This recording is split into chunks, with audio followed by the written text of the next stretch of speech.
Good afternoon, Chung-dong family. I spent a couple months saying that every Sunday, and it's a little sad to say that for the last time in this space. But it is certainly a pleasure and a joy to be standing before you here once again, and a privilege to be standing here and allowing me to have the space to speak to all of you once again in this capacity. As regular members may have noticed, I have not been here for the past 2 weeks. That's because I was in the Philippines for a young women's leadership training. The training composed of immersing into the Philippine culture and also talking about some of the social issues that surround not just the Philippines but in Asia. And there's something really awakening about going to a place that you've never been before and seeing things you never imagined, and seeing things that you wouldn't anticipate. So as I stand before you here today, I would like to share some of those stories, but also share a story in the Bible that might not seem very popular. Here's the story. This was it, thought Hagar. This is as far as she could go. After a long walk in the desert carrying her son, she could not go any further. Putting aside the empty skin of water, she tightly gave her son one last hug, and then laid him down. His body felt light and exhausted, and she could not bear to watch him take his last breath. Where was God's blessing that he had promised? How did they end up here? Didn't she follow God's orders? She moved aside, and she herself fell to the ground, and uncontrollable came her tears. At a distance, Ishmael heard his mother's cry and also began to sob. With the last tears he had left in his body, he cried out to God as he witnessed the pain of his mother. "Please, God," he prayed, "have compassion on my mother. Didn't you promise her a blessing through me?" In that moment, God hears the prayer of Ishmael and tended to Hagar. Hagar is able to see that God is by her side. She saw that God was the provider of life. God continued to secure Hagar and Ishmael as they grew up together in the town of Paran. Ishmael grew up healthy and strong and became an expert with the bow. And it was there where they established a family and continued to live. Happily ever after, the end. Perhaps this is not the version of the story you're familiar with. How often do we hear Hagar's side of the story in the Abrahamic covenant? In the larger context of this narrative, this part of Hagar's blessing being answered by God oftentimes gets lost somewhere between the story of Abraham and the story of Sarah. The story of Abraham's covenant with God might be a familiar one to many of us who grew up in the church.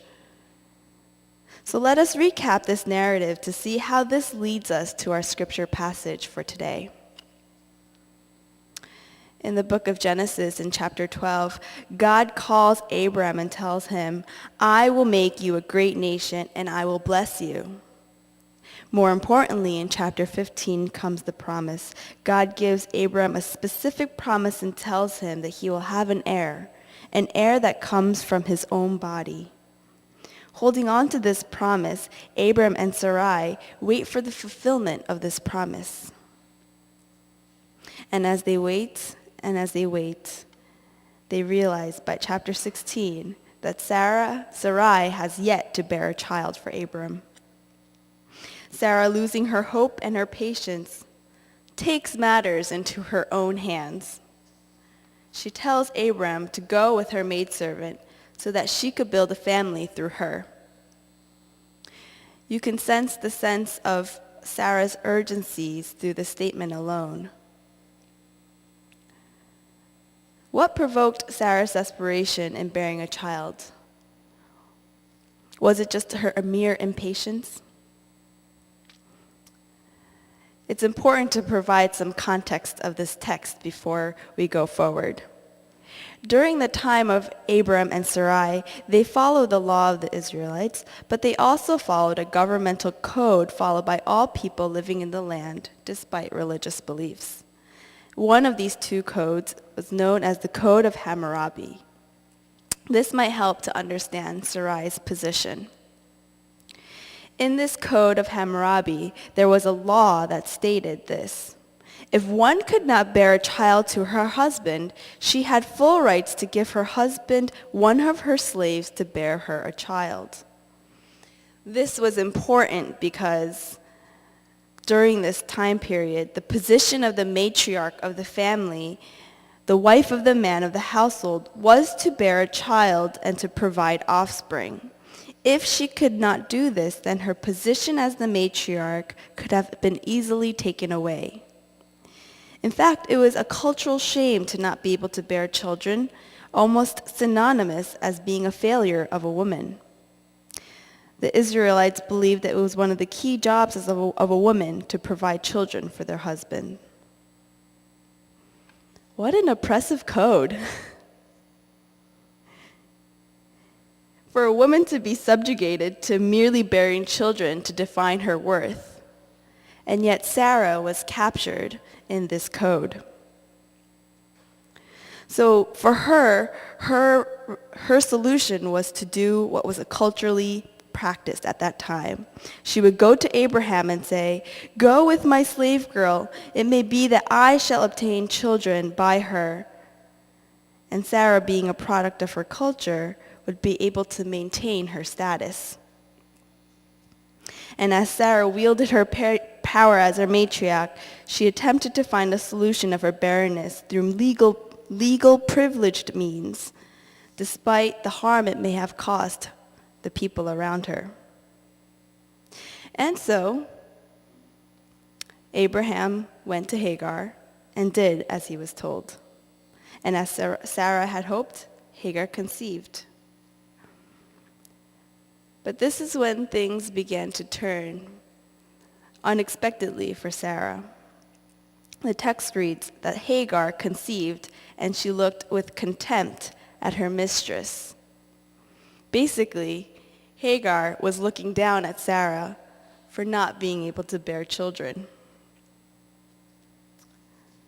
So then who is this Hagar? Hagar is the voice in which we often see as the side character of the story. When we talk about Abraham and Sarah, Hagar serves as a stepping stone to their goal of their story. But I want us to think about then why Hagar appears so significantly in chapters 16 and 21. First, it's very uncommon that Hagar has a name in the Bible. And that as she is journeying, her experiences are recorded. Hagar is a slave in the service of Sarah, and there were few slaves at the time, but most of them were for domestic service. Slaves were treated as property as they were bought and they were sold, and there were distinct classes of slaves. Prisoners of war who had been reduced as slaves, some had been bought, some were children of slaves who were raised in owner's home. And in this case, in Hagar's situation, it was most likely that she was a prisoner of war who sold herself out of extreme poverty. And Hagar was an Egyptian. Being an Egyptian meant that she was a foreigner and most likely discriminated against, as foreigners in the land were considered least important, such as widows and orphans and the poor. But here was Hagar now, a slave of the household, suddenly gaining her status by being able to conceive. She had now elevated herself to a person who had legalistic rights and having something that the matriarch Sarah did not have. In this moment, we see with Hagar's contempt at her mistress as a form of refusing her slave status and attempting to be equal with her matriarch in her home in her own very unique way. Moreover, at this point, where Sarah suddenly regrets the decision about having Hagar conceive a child, complains to Abraham. Hagar becomes the object of the two argument as Abraham tells her that she is her maid and thus her responsibility. And according to the legal options that Sarah had, she was not allowed to give Hagar away, and there was no way Hagar would release her from her slave status. So what does Sarah do? Sarah treats Hagar harshly, and Hagar runs away. If Hagar rejected her slave status when she bore Ishmael and looked contemptibly at her mistress, her maid, I want to suggest here it was the moment that Hagar ran away, Hagar took control of her own life. She was demanding that she was going to be her own person despite the oppressive structures that she was living in. And when she does this, the unexpected happens. She encounters God. Here in the moment, God personally meets Hagar. God reassures her, God comforts her, and God sends her back to fulfill the promise in which God had prepared for her. And it was at this point she willingly chose to return back to Abraham and Sarah. Now let's fast forward to chapter 21. We can find how Hagar's promise was fulfilled. She was showing that she was obeying God's command by staying with Abraham and Sarah. And we see the circumstances have now changed since Sarah finally fulfilled the promise by bearing Isaac. This time, as Isaac and Ishmael, two brothers, are playing, Sarah also sees that there's possibility for Ishmael to inherit Abraham's inheritance. Not wanting this to happen, she once again asks Abraham to send Hagar away. Can you imagine being in Hagar's position?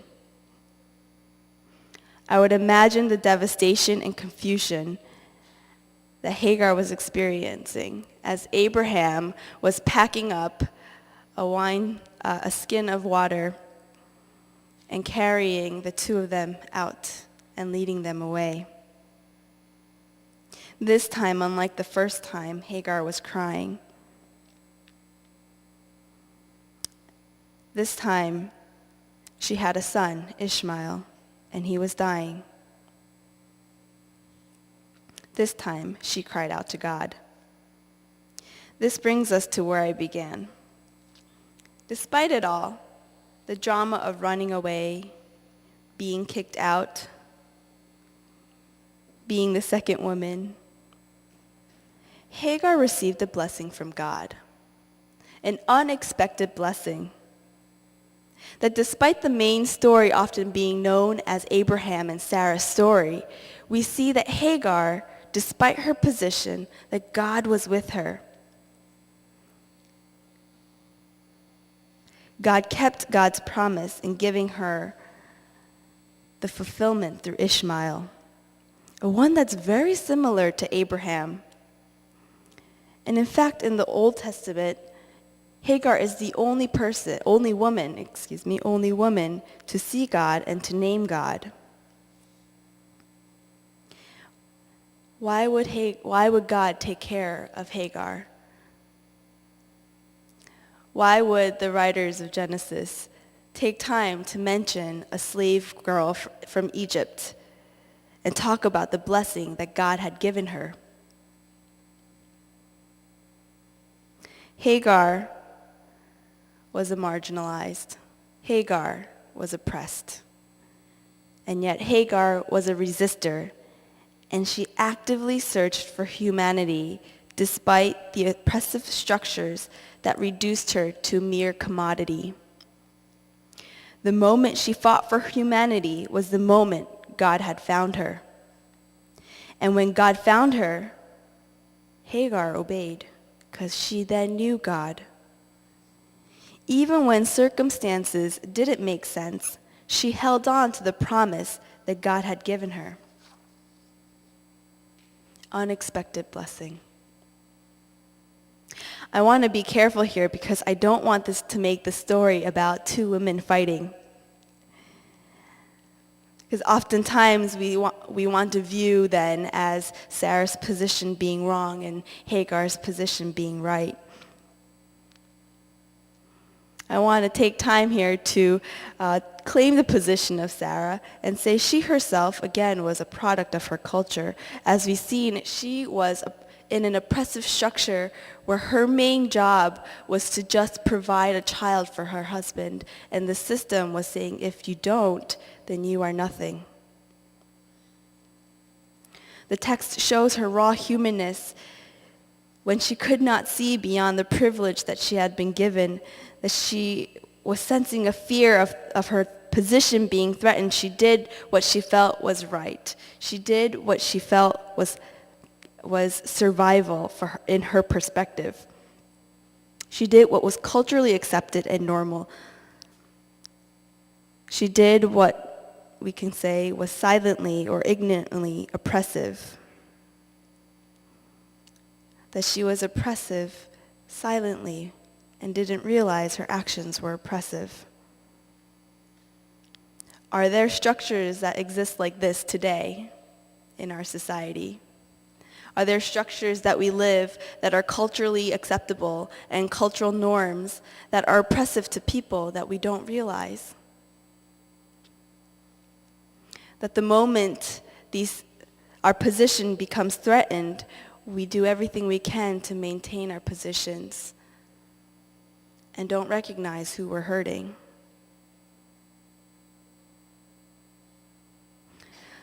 So I say today's victory story is both Hagar and Sarah. But it's also a sad story of Hagar and Sarah. Because the story of Hagar and Sarah still lives on today. Because at one point in our lives, all of us in this room have been Hagars and have been Sarahs. We have all been people of privilege at one point, and we have all been people oppressed at another point.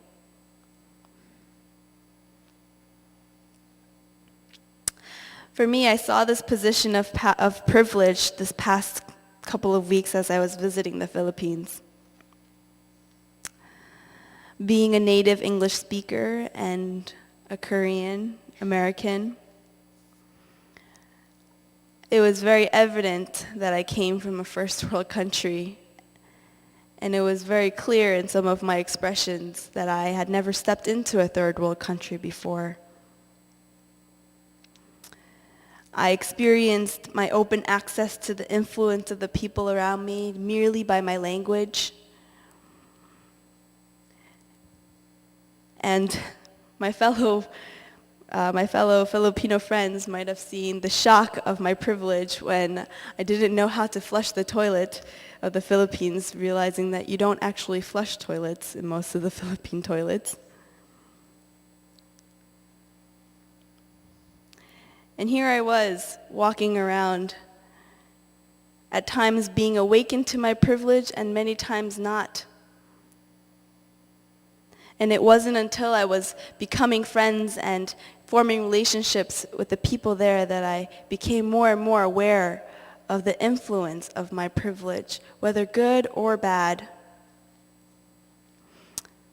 It was very evident by the people that I was talking with and forming relationships with that they were very quick to tell me their history. The Philippines was a country that was colonized by Spain for 300 years from 16th to the 19th century. And then they were colonized again by the United States for 50 years, and then shortly colonized again by Japan during World War II. This country, in the world perspective, is a country that has been oppressed over and over and time again. You can witness this in this country by the blatant conditions that you see just by walking to the supermarket. Walking to a very large mall, we had to cross over a bridge. And while we didn't notice before we crossed the bridge, the moment we reached the top of the bridge, we can see the landscape of the city in a very short distance. Right next to the mall was shanty shacks that people were just living in. This is not hidden, it is just blatant for anyone to see walking in the country. So we can see that people who are from Korea, and for me, being from the US, had blatant privilege as I was walking around this country. In that situation, I was Sarah, and for me, the country felt like it was Hagar. But I want to shed a different perspective. On the other hand, in a very minuscule level, and within the working systems of the Philippines, you can see the story of Hagar repeating itself right within the country, within its own people. During one of our immersion trips, our host family, a family that was very well-to-do, took us to a tourist area called Las Casas. Las Casas is a place where one wealthy man gathered all the wealthy mansions all around Philippines and gathered them to one place. All the famous mansions from the 18th and 19th centuries he bought by himself and put them together to form somewhat of an amusement park. So people would come to pay to see these homes, and other people would pay to stay over as a resort in these homes. And my, was it gorgeous. Mansions they were. And for us who were on this trip, this being one of the first things that we saw, we thought, if this is how the Philippines were living in the 18th and 19th century, that's a lot of wealth.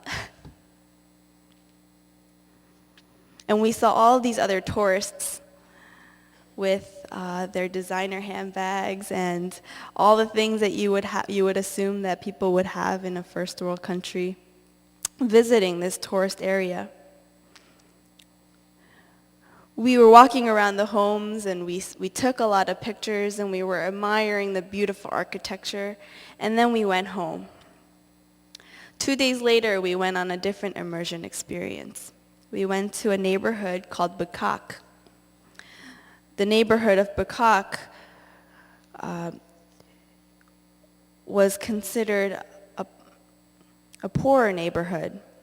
And we went there because one of our fellow youth pastors was serving there, somebody whom we had met in one of a youth program. And so we were going to meet him, and we were also going to meet some of the youth that we had met during this program. When we arrived, we saw just a building with no proper water. We saw children running around with no shoes. And when we were taken around into the villages that they were living in, we also saw that they had no proper electricity. The people were living, extended families were living together. And because it is a warm country, you don't really need windows, but the windows were nowhere to be seen. And we were walking by escaping the garbage that were just laying on the floor. We even came by a water pump that was used by the community, and that was their main source of water. On that same immersion experience, the youth of the Bukak took us to the beach. The beach was gorgeous. and they had somehow convinced the missionary and pastor to let us out on a boat ride.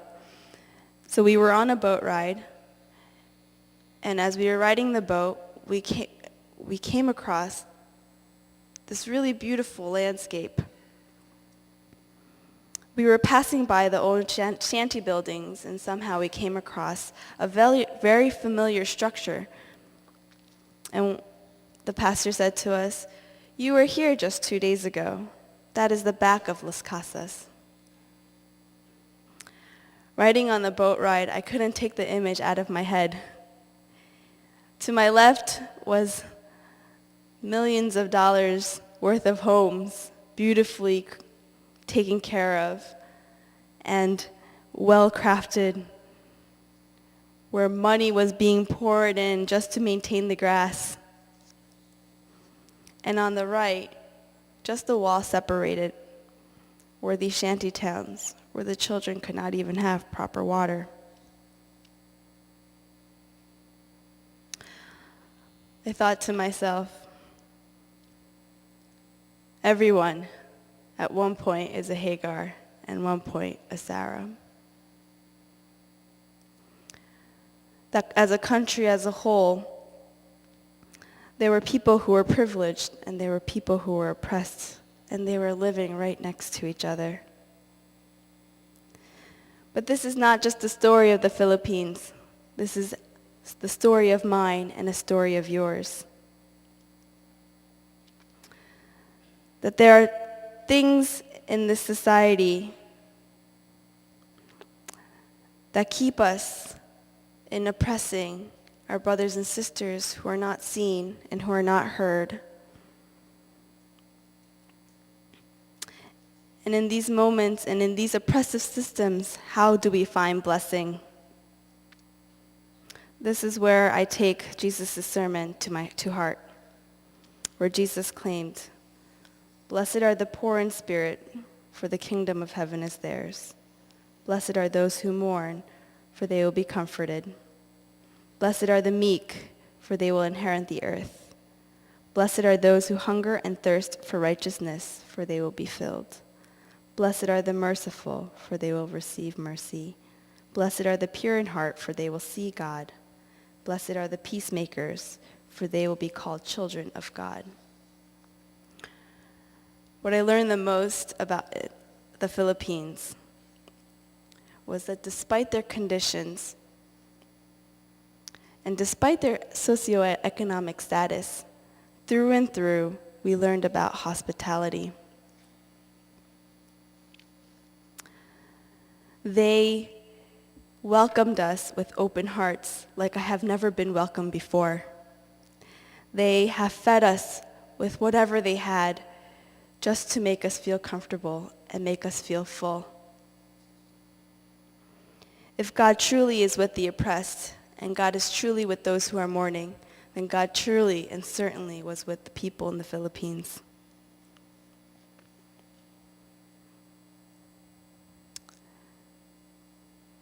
Who are the people in our communities today that we consider the oppressed?